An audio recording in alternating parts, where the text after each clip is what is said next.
Fl-aħħar stħarriġ tal-ġurnal Malta Today li kien ippubblikat fil-ħarġa tal-Ħadd, il-Partit Nazzjonalista kompla jżid fl-appoġġ tal-elettorat. Dan kif l-appoġġ żdied madwar 6% f'inqas minn xahar għal 32.4% filwaqt li komplet ukoll tiżdied il-fiduċja fil-kap tal-Partit Nazzjonalista Bernard Grech b'5% għal aktar minn 30%. Dan ifisser li f'temp ta' 3 ġimgħat il-Partit Nazzjonalista rkupra 10,000 vot bil-fiduċja fil-Labor u fil-Prim Ministru Roberta Bela tkompli titnawar ftit bid-distak issa jonqos għal 35,700.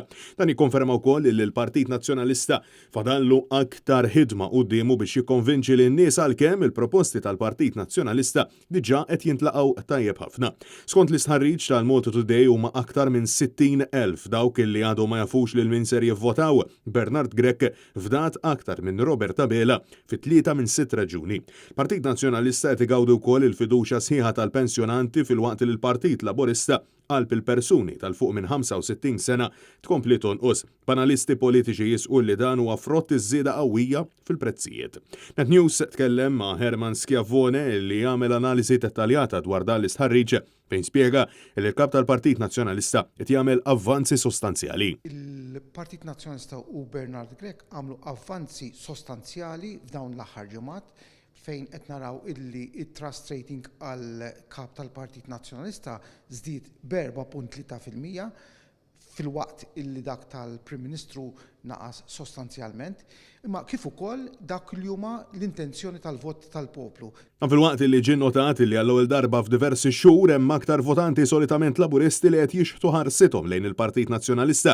Dan kif 3% ta' dawk li votaw Labor fl-elezzjoni ġenerali tal-2017 issa qed jisħu illi la darba tasal elezzjoni issu huma lesti jivvotaw lil partit immexxi minn Bernard Grech.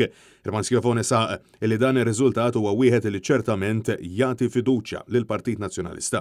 Ix-xejra s'issa urietna illi minn dawk illi qed jiddeċidu qiegħed jigwadanja ħafna minnhom il-Partit Nazzjonalista. Dan ir-riżultati tal-lum għandhom għax jagħmlu kuraġġ lill-Partit Nazzjonalista. Naturalment, il-Partit Laburista għad għandu maġġoranza sostanzjali, però din qiegħda titnaqqar ma' kull ġurnata li tgħaddi u anke toħroġ minn evidenza li qed jagħtuna il-feedback li qed jagħtuna il-kandidati tagħna meta jmorru fid-djar u qegħdin hemmhekk ukoll meta nkunu fit-toroq naraw dan iċ-ċaqliq illi qiegħed jagħmel kuraġġ lill-Partit Nazzjonalista. Għalaqstant, l-istħarriġ li sar bejn il-31 ta' Jannar u l-4 ta' Frar jixed li l-ħidma tal-Partit Nazzjonalista u l-messaġġ tal-kap tal-Partit Bernard Grech qiegħed jasal fid-djar taċ-ċittadini Maltin u Għawċin, iżda dan għadu biss il-bidu.